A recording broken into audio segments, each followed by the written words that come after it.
ሰላም ጤና ይስጥልን ተመልካቾቻችን ከኢሳት ነፃ የህዝብ ሚዲያ ለግንቦት 28 2017 ዓ.ም ያዘጋጀናቸውን የቀን ዜናዎቻችን ይዘን ቀርበናል። ከዜናዎቹ ጋር ሙሉቀን ሰለሞን ነኝ። ባለፉት 7 ዓመታት በርካታ ፈተናዎች ገጥመውን የሚያስደንቁና ታምር ሊባሉ የሚችሉ ድሎች አስመዝግበናል ሲሉ ጠቅላይ ሚኒስትር አብይ አህመድ ገለጹ።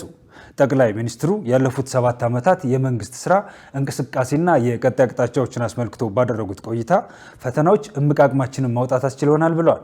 በዚህም ከለውጡ በፊት በመከላከያ፣ በደህንነት፣ በሳይበር ደህንነትና ሌሎች ተቋማት ውስጥ የነበረው ብቃትና ዛሬ ላይ ያለው ከፍተኛ ልዩነት እንዳለው ገልጸው በዚህም ከፍተኛ ለውጥ መምጣቱን ያረጋገጡት አክሎም 130 ሚሊዮን ህዝብ ስላለን ብቻ ሳይሆን ሰልጥነን ተደራጅተን በአዳዲስ እውቀትና ታክቲክ የሀገራችንን ሉዓላዊነት ለመከላከል ያለን አቅም ለውድድር የሚበቃ ጉዳይ አይደለም ነው ያሉት። እነዚያ ፈተናዎች ባይፈጠሩ ኖሮ በዚህ ልክ እንደራጃለን የሚለውን እጠራጠራለሁ ሲሉ አንስተዋል። በዚህም በተሟላ መንገድ ሉዓላዊነታችንን ከማንም ኃይል መጠበቅ እንችላለን ያሉት ጠቅላይ ሚኒስትሩ እንደዚህ አይነት ቁመና የተፈጠረው በፈተና ውስጥ ሆነን ጠንክረን በመስራታችን ነው ሲሉ አስረድተዋል። በኮሮና ወቅትም በራችንን ዘግተን በረሃብ ማለቅ የለብንም፣ መሬት ጦም ማደር የለበትም በማለት የተጀመረው በዓመት 2 እና 3 ጊዜ የማምረት እንቅስቃሴ በእጅጉ ለኢትዮጵያ ማገዙን ተናግረዋል። ኢትዮጵያ የግብርና ምርታማነትን ለማሳደግ ለምትተገብራቸው አሰራሮች የሚደረገውን ድጋፍ አጠናክሮ እንደሚቀጥል የዓለም የምግብና እርሻ ድርጅት ፋኦ ገለጸ።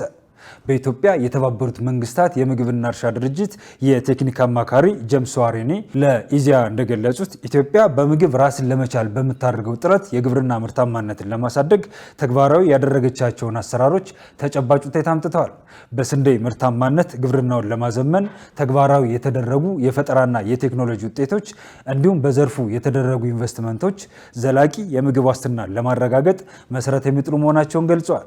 የዓለም የምግብና እርሻ ድርጅት ፋኦ በኢትዮጵያ የግብርና ምርታማነትን ለማሳደግ የሚተገበሩ መርሃ ግብሮችን ለመደገፍ ከግብርና ሚኒስቴር ጋር በቅርበት እየሰራ እንደሚገኝ ጠቁመዋል። ምርትን ቀጣይነት ባለው መልኩ በማምረት ዘላቂ የልማት ግቦችን ለማሳካት የሚከናወኑ ተግባራትን እንደሚደግፍም ነው ጄምስ ዋሬኔ የገለጹት። ድርጅቱ የግብርናና የእንስሳት ጤናና ምርታማነትን ለማሳደግ ተግባራዊ ለሚደረጉ አሰራሮች የቴክኒክ ድጋፍ በማድረግ ላይ ይገኛል ብለዋል። ድርጅቱ ኢትዮጵያ በምግብ ራስን ለመቻል ተግባራዊ ያደረገቻቸውን የሌማት ትሩፋት፣ አረንጓዴ አሻራና ሌሎች መርሃ ግብሮችን በስፋት እንደሚደግፍ አረጋግጠዋል። የዓለም የምግብና እርሻ ድርጅት ኢትዮጵያ በግብርናው ዘርፍ ላስመዘገበችው ውጤት እውቅና መስጠቱን አስታውሰው በቀጣይም የበለጠ ውጤት እንደምታስመዘግብ እምነታቸው መሆኑን ገልጸዋል። የገቢዎች ሚኒስቴርና የጉምሩክ ኮሚሽን የፌዴራል ፍርድ ቤቶችን ውሳኔ በወቅቱ እያስፈጸሙ አይደለም በሚል ለቀረበባቸው ቅሬታ አፋጣኝ ምላሽ መስጠታቸውን የፌዴራል ታክስ ይግባኝ ኮሚሽን አስታወቀ። ከታክስና ከቀረጥ ጋር በተያያዘ ነጋዴዎች ይግባኝ ብለው በሚያቀርቡት ክርክር የፌዴራል ፍርድ ቤቶች ውሳኔ ቢሰጡም የገቢዎች ሚኒስቴርና የጉምሩክ ኮሚሽን ውሳኔውን ለመፈጸም ፈቃደኛ ለመሆናቸው ከፍተኛ ቅሬታ እያስነሳ መሆኑን የፌዴራል ታክስ ይግባኝ ኮሚሽን ግንቦት 7 ቀን 2017 ዓ.ም በሰጠው መግለጫ መግለጹ ይታወሳል። ነገር ግን ከቀናት በኋላ ከተቋማቱ አመራሮች ጋር በተደረገ ውይይት ችግሩን ለመፍታት የጋራ መግባባት ላይ በመድረስ ለቀረበው የአፈጻጸም ችግር ምላሽ መስጠታቸውን የኮሚሽኑ ፕሬዚደንት አቶ ሙልጌታ አያሌው ለሪፖርተር ገልጸዋል።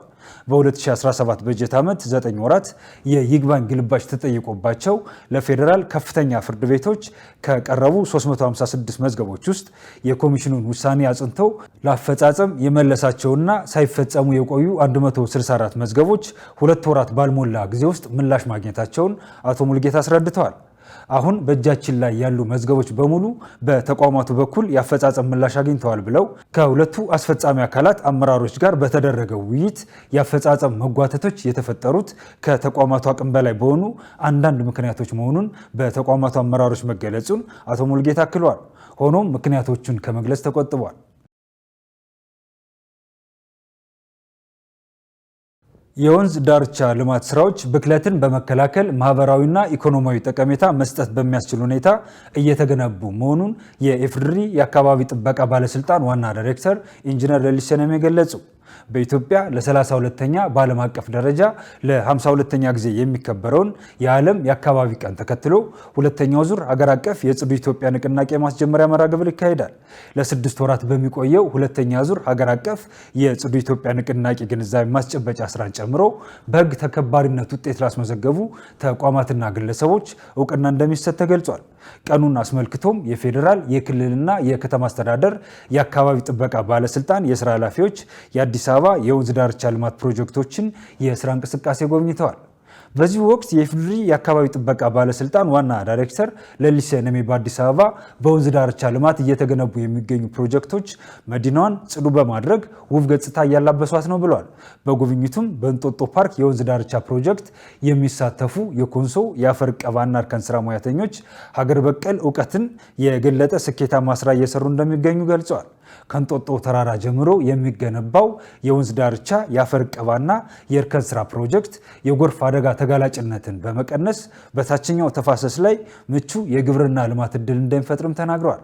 አዲስ አበባን ጨምሮ በክልል ከተሞች እየተከናወኑ የሚገኙ የኮሪደር ልማት ስራዎች የአካባቢ ደህንነትን በመጠበቅ ለዜጎች ምቹ የኑሮ ምህዳር እየፈጠረላቸው እንደሚገኝ አንስተዋል።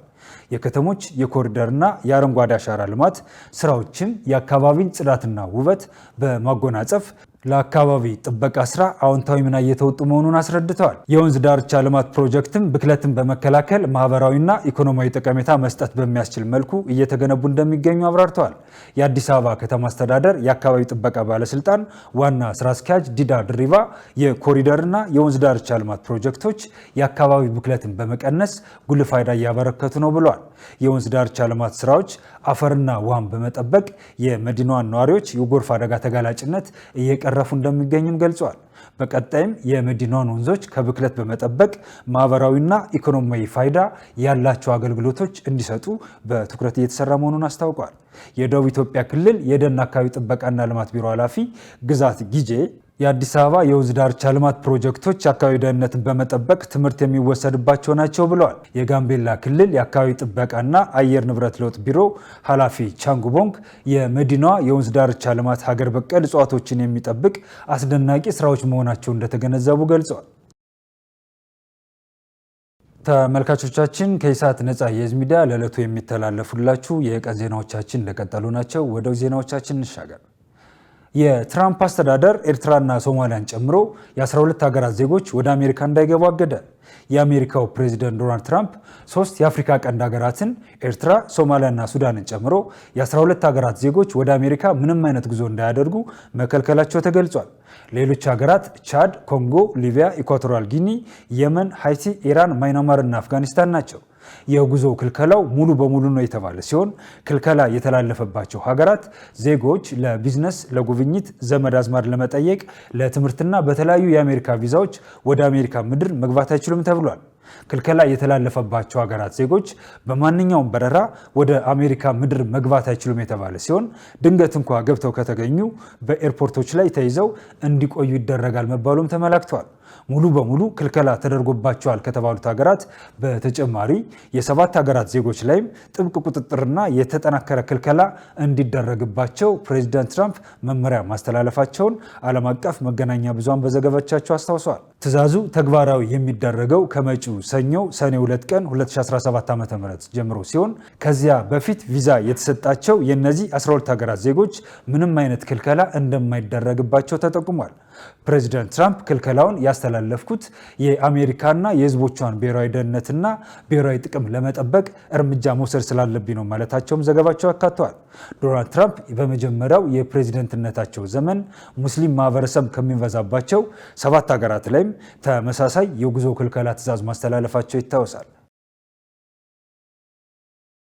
አሜሪካ በጸጥታው ምክር ቤት የቀረበውን የጋዛ ተኩስ አቁም የውሳኔ ሀሳብ ውድቅ አደረገች። ዩናይትድ ስቴትስ በጋዛ ቅድመ ሁኔታ የሌለውና ቋሚ የተኩስ አቁም እንዲደረግ የሚጠይቀውን የተባበሩት መንግስታት የጸጥታው ምክር ቤት ረቂቅ ውሳኔ ሽራለች። በተመድ የአሜሪካ አምባሳደር ውሳኔው የሰላም ስምምነት ለማምጣት የሚደረገውን ዲፕሎማሲያዊ ጥረት ያስተጓጉላል ብለዋል። ሰነዱ በሌሎች 14 አባላት ድጋፍ አግኝቷል።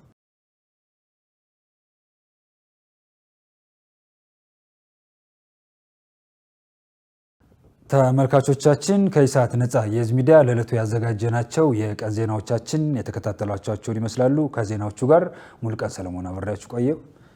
መልካም ጊዜ ይሆንላችሁ።